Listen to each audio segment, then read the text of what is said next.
patokannya kan kados beraten. Kata Rasulullah dalam kitab yang lain, dalam hadis yang lain, taraktu fikum syai'aini, aku tinggalkan kepada panjenengan dua perkara. Sampean tak tinggali dua perkara, kata Rasulullah. Sampean ora bakal sesat selawas-lawase selama sampean berpegang teguh kelawan dua perkara ini. Kata Rasulullah, yang dimaksud dengan dua perkara itu adalah kitabullah wa sunnah. Kata Rasulullah, kitabullah wa sunnah. Artinya ya, nek kita berbicara masalah hukum amal soleh, panjenengan orang di patokane siji, orang di patokane kiai, orang di patokane romo kiai, orang di patokane ustad, orang di patokane kemudian tokoh masyarakat, orang di kemudian patokane pemimpin. Tapi patokane nopo? Quran kambi sunnah. Jenis suatu saat kemudian anak kiai, sekalipun dia memiliki pondok pesantren mungkin, kalau suatu saat kemudian dia mengeluarkan pendapat mengatakan itu adalah amalan sholih, tapi boten petunjuk saking Al-Quran dan Sunnah, maka kurang bakal bisa disebut dengan amal sholih. Gue maksudnya, kalau suatu saat kemudian ustadz sekalipun, ustadz terkenal sekalipun, dia memiliki murid ribuan atau bahkan jutaan, tapi kalau suatu saat kemudian ngomong panjenengan itu adalah amalan soleh, tapi kemudian tidak ada petunjuk dari Al-Quran dan Sunnah, gue berarti itu amal soleh. Itu maksudnya. Kalau suatu saat kulo ngajari mengpanjenengan itu untuk beramal soleh, tapi kemudian ada petunjuk saking Al-Quran dan Sunnah, berarti aja tinggo, gue berarti utukan Islam. Karena kita tahu mau diomongna, aku tinggalkan, kata Rasulullah, kami jenengan dua perkara.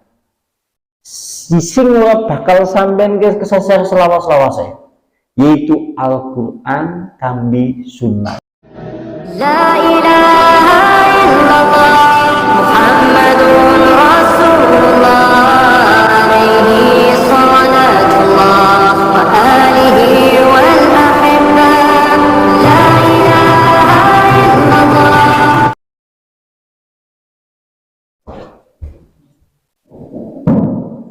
Assalamualaikum warahmatullahi wabarakatuh. Alhamdulillah, innalhamdalillah nahmaduhu wa nasta'inuhu wa nastaghfiruh wa na'udzu billahi min syururi anfusina wa min sayyiati a'malina, may yahdihillahu fala mudilla lahu wa may yudlilhu fala hadiya lahu. Asyhadu an la ilaha illallah biwahdaniyya wa asyhadu anna Muhammadan abduhu wa rasuluh la nabiyya wa rasulullah ba'da. وقال الله تعالى في كتابه الكريم أيها الذين آمنوا اتقوا الله حق تقاته ولا تموتن إلا وأنتم مسلمون. إخوان وإخوة في الله رحمني رحمكم الله تعالى jami'an. Ahlu ta'lim yang semoga senantiasa dirahmati oleh Allah Subhanahu wa Ta'ala. Alhamdulillah, tentunya kita memuji kepada Allah Subhanahu wa Ta'ala, karena hakikat semua bentuk segala puja dan pujian milik Allah, untuk Allah, dan karena Allah Subhanahu wa Ta'ala. Salam dan juga selawat tetap tercurah kepada uswah sekaligus juga qudwah, yaitu Rasulullah Sallallahu Alaihi Wasallam, dan kita semuanya berharap kepada Allah, semoga Allah Subhanahu wa Ta'ala melimpahkan rahmat, karunia, inayah, serta hidayah taufik kepada kita seluruhnya, sehingga Allah memberikan keistiqomahan untuk mengikuti risalah Islam di atas titian dan yang lurus. Allahumma amin. Dan hingga menghormati kepada Bapak Kiai Abdul Zaini, juga kepada Ketua Takmir dan seluruh jamaah yang hadir ataupun yang tidak hadir. Tentunya kami senantiasa berharap dan berdoa hanya kepada Allah, semoga kita semuanya itu menjadi hamba-hamba Allah yang senantiasa di dalam beramal itu diterima oleh Allah Subhanahu wa Ta'ala sebagai bentuk amalan sholih, karena hanyalah hal itu yang bisa mengantarkan kita semuanya untuk mendapatkan pahala di sisi Allah Subhanahu wa Ta'ala, yaitu dengan beramal sholih, di mana amalan itu diterima oleh Allah Subhanahu wa Ta'ala. Sebagaimana itu judul di bab pada kesempatan pagi hari ini judul babnya itu terkait masalah itu amal solih atau amal soleh, atau kemudian judul bab pada kesempatan pagi hari ini kita sama-sama akan membicarakan masalah amal soleh, nanti juga kemudian poin-poinnya, termasuk diantaranya itu syarat-syarat amal itu disebut sebagai amal soleh. Nah, dan mengawali pada pembicaraan pada kesempatan pagi hari ini, syurutul amali solih, kalau seandainya kemudian kita berkata atau kemudian kita berbicara, amal soleh itu memiliki syarat. Jadi itu bisa disebut sebagai amal soleh dan itu diterima oleh Allah. Kudu duweni syarat. Artinya nanti kalau suatu saat kita mengatasnamakan amal soleh, mengatasnamakan amal itu amal kebaikan, tetapi tidak memenuhi dua syarat ini, maka amalan itu tertolak, atau bahkan mungkin amalan itu dihukumi sebagai amalan bid'ah. Nanti pada pembicaraan setelah ini membicarakan masalah hal yang berkaitan dengan masalah amalan-amalan yang menyelisih amal soleh atau tidak bisa disebut sebagai amal soleh. Maka syarat amal soleh itu dua. Berarti kurupan dengan sedaya ngamal syaratnya itu dua, supados amalan itu diterima oleh Allah. Maka mengawali pada pembicaraan ini, awal luha yang pertama adalah amal soleh itu memiliki syarat. Syarat yang pertama adalah al-ikhlasu, ikhlas. Yang pertama berarti ikhlas itu bersih dari segala syirik. Yang pertama berarti ikhlas, bersih dari segala tujuan, maksud, atau dengan segala macam jenis syirik yang membatalkan amal soleh. Artinya seperti ini, kalau suatu saat panjenengan beramal mengatasnamakan amalan sholat, amalan ibadah, atau amalan apa saja, tetapi kemudian ada di dalamnya unsur-unsur ria, unsur kesyirikan, atau unsur-unsur yang membatalkan keikhlasan karena dia terjumus di dalam amal soleh, maka amalan itu menjadi amal yang tertolak karena persyaratan yang pertama adalah ikhlas. Nanti kita lihat penjelasannya, ini poin-poinnya terlebih dahulu. Dan yang kedua adalah mutabbinatus sunnah. Yang kedua harus mengikuti sunnah, harus mengikuti petunjuk Nabi, harus mengikuti perintah Rasulullah Sallallahu Alaihi Wasallam. Jadi kalau suatu saat panjenengan mengatasnamakan itu adalah ibadah, ikhlas sudah, ikhlasnya sampun, tapi kemudian tidak mengikuti perintah Rasulullah atau tidak ada petunjuk di dalamnya, maka amalan itu tidak bisa disebut sebagai amal soleh, malah justru sebaliknya amal salah. Sehingga oleh karena itulah qala Abdullah bin Umar berkata, kullu bid'atin dhalalah.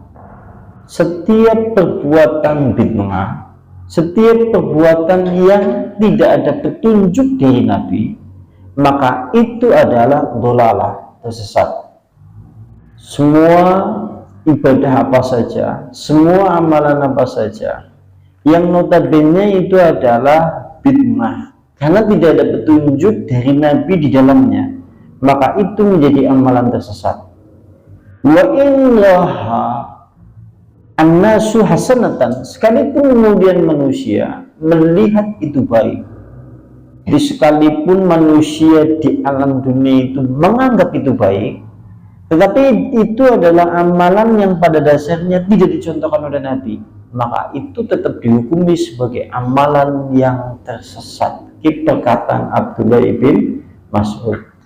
Berarti kalau seandainya secara garis besar terlebih dahulu, sampean kulo panjenengan sedaya nek ngamal, berarti syaratnya dua. Satu, ikhlas, nanti penjelasannya. Yang kedua, harus ada petunjuk dari Rasulullah SAW. Ini yang kedua. Kalau suatu saat kemudian salah satu ini gugur, maka amalan itu tertolak. Next suatu saat kemudian panjenengan beramal soleh, tapi kemudian salah satu poin ini tidak ada, maka amalan itu tertolak. Dan mengawali pembicaraan ini, yaitu terkait masalah poin-poin yang telah disebutkan tadi, Allah Subhanahu wa Ta'ala berfirman. Sekarang Allah Subhanahu wa Ta'ala berfirman. Suratnya surat Al-Kahfi. Nanti panjenengan lihat surat Al-Kahfi ayatnya ayat 110 ayatnya. Surat Al-Kahfi ayat 110, maka panjenengan saya ketinggali. Di sana Allah Subhanahu wa Ta'ala berfirman. Allah Subhanahu wa Ta'ala berfirman, "Faman kana yarju liqa'a rabbih falyamal 'amalan shalihan kama wala yusyrik bi ibadati rabbih ahada." Al-Kahfi ayat 110. Faman, maka barang siapa, karena ada siapa man, yarju, di mana orang tersebut berharap untuk berjumpa dengan Tuhannya. Kalimatnya, barang siapa yang berharap untuk berjumpa dengan Allah Subhanahu wa Ta'ala Tuhannya, maka hendaklah dia beramal soleh. Kalimatnya seperti itu. Fal ya'mal, maka hendaklah dia beramal, amalan dengan satu amalan solihah yang solih. Kalimatnya seperti itu. Wala yusyrik bi ibadati rabbih, maka janganlah dia kemudian berbuat sekutu di dalam beribadah kepada selain Allah Subhanahu wa Ta'ala.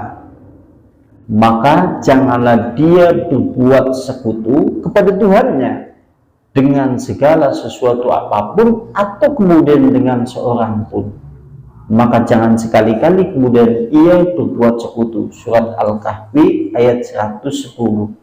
Nek cara bahasane dhewek kepenak, kalimatnya kados mekaten. Mongko sinten kemawon tiyangipun ingkang ngersakaken kepengin kepanggih kelawan Allah Subhanahu wa Ta'ala. Sinten kemawon tiyangipun ingkang ngersakaken badhe benjang kepanggih kelawan Allah Subhanahu wa Ta'ala, mongko banjur nuli piyambakipun iku kedah ngamal kelawan amalan sholih. Kalimatnya seperti itu. Dan ojo pisang-pisang piyambakin iku gawe sekutu maring Tuhannya di dalam beribadah kelawan tiyang sanesipun atau dengan seorang pun. Kalimatnya seperti itu. Surat Al-Kahfi ayat 110. Lantas qala Ibnu Katsir, sekarang berkata Ibnu Katsir menjelaskan ayat tadi. Berkata Ibnu Katsir menjelaskan ayat tadi. Yang dimaksud dengan faman kana yarju liqa'a rabbih, nah kono kan ada kalimat barang siapa yang berharap untuk berjumpa dengan Tuhannya. Maksudnya adalah boleh dia berharap kepada sawabuhu wa jazauhu as-sholih. Boleh dia berharap kepada surga, pahala-pahala di sisi Allah dengan segala apa saja yang Allah sediakan untuk balasan amalannya. Jadi sing jenengane panjenengan berharap untuk berjumpa kepada Allah, ki angsal panjenengan ke ngamal ning ngarep-ngarep surga ulih. Ya Allah, supados kula angsal surga angsal.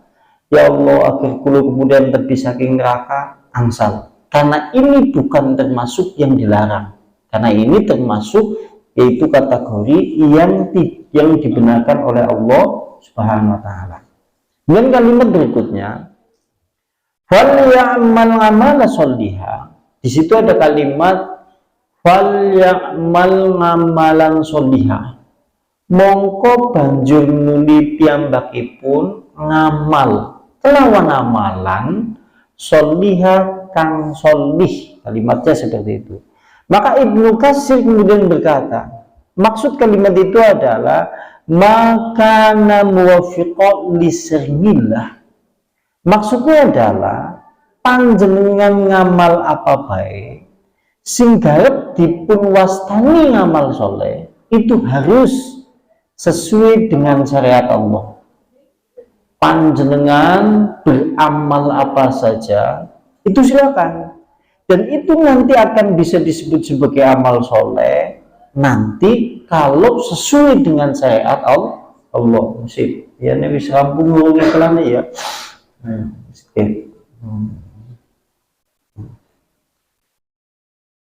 Berarti sing jenengane maksud kalimat niki, panjenengan ngamal apa baik silakan. Asal amal itu bisa disebut dengan amal soleh kalau sesuai dengan syariat Allah. Kalimatnya seperti itu. Wala yusyrik, dan jangan sekali-kali kemudian dia syirik.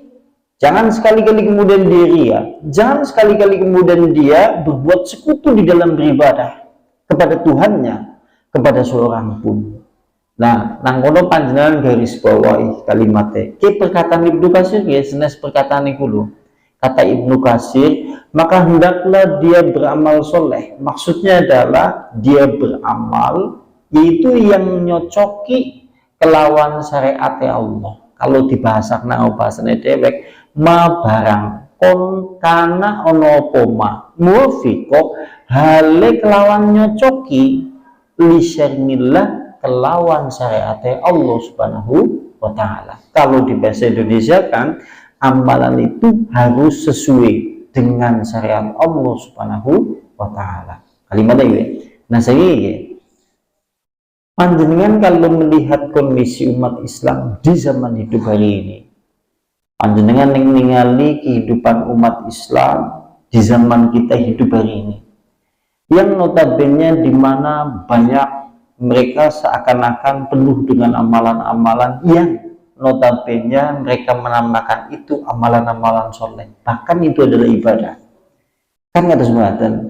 Nah, panjenengan kemudian nimbang atau suatu saat panjenengan nimbang itu apakah bisa disebut dengan amal soleh, kudu ditimbang disip nganggo syariat Allah. Artinya ana petunjuk dari Al-Qur'an nopo boten, ada petunjuk dari sunnah Rasulullah nopo boten.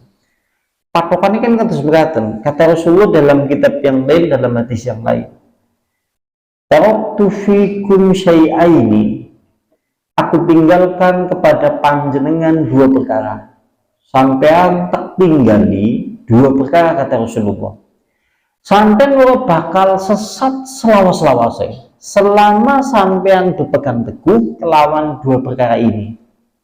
Kata Rasulullah, yang dimaksud dengan dua perkara itu adalah kitabullah wa sunnah. Kata Rasulullah, kitabullah wa sunnah. Artinya ya, nek kita berbicara masalah hukum amal soleh, panjenengan orang di patokane siji, orang di patokane kiai, orang di patokane romo kiai, orang di patokane ustad, orang di patokane kemudian tokoh masyarakat, orang di kemudian patokane pemimpin. Tapi patokane nopo? Quran kambi sunnah.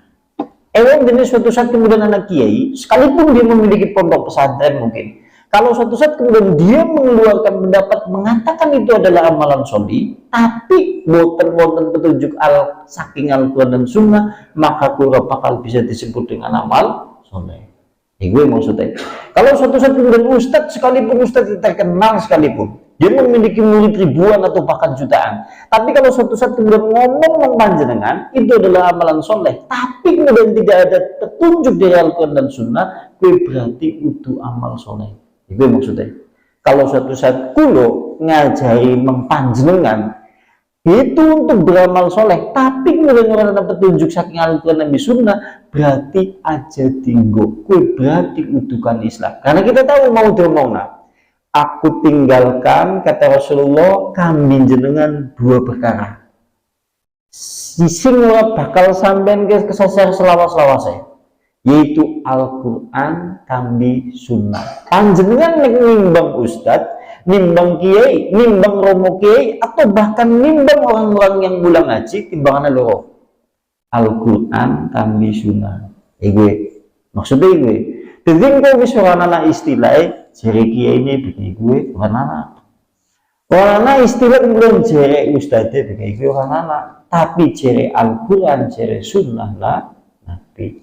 Amargi hari ini kulo panjenengan setuju di dalam kemudian beragama wis terlanjur salah barut menurut kulo. Ya, cara bahasa kulo wong Islam teng zaman saniki nyuwun sewu, cara nggone beragama wis salah barut carane bayi. Bayi nek salah barut dadine pripun? Pripun? Iki maksudnya. Soalnya iki kadang-kadang iki soal iki kudu dicepengi kuwi. Amargi iki kados mekaten. Ngesuk mbok ngasih sampean kondur mangirsane pun Allah ketone gawa amal soleh akeh jebulane ora udu disebut sebagai amal soleh, ternyata amal salah kabeh kepriwe jajal. Nah gue maksudnya kan eman-eman ya eman-eman. Nah nek kula panjenengan sedaya saniki kemudian melihat keadaan masyarakat kita, seakan-akan sing jenengane cara beragama mereka salah beragama sing wis gampangane salah baru. Contoh kayak gini, nuju-nuju loh, apa ana hadis nabi gue, apa ana Al-Quran wong wali do ngomong gue kan dalilnya mau wali, tapi Al-Quran kan sunnah. Sekalipun mungkin seandainya ada wali nang zaman siki, dia ngomong sesuatu atau ngajari kami panjenengan kelawan ngamal soleh, tapi ternyata orang anak petunjukkan Al-Quran ngambil sunnah, berarti udukan Islam karena kan Nabi petunjuknya kudu Al-Quran ngambil sunnah. Nek berbicara masalah hukum ini wis ora pandang bulu, buku kiai gede, buku kiai cilik, buku ustadz cilik, buku ustadz terkenal atau tidak terkenal, tidak pandang bulu.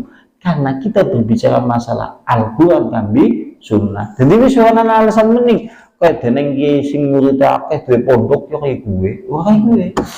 Ki itu berbicara masalah ini, ki kudu dirubah. Penggalih panjenengan, ki kudu dirubah men kemudian cara berpikir kulo panjenengan sedoyo petunjuk kelawan Al-Quran kami sunnah.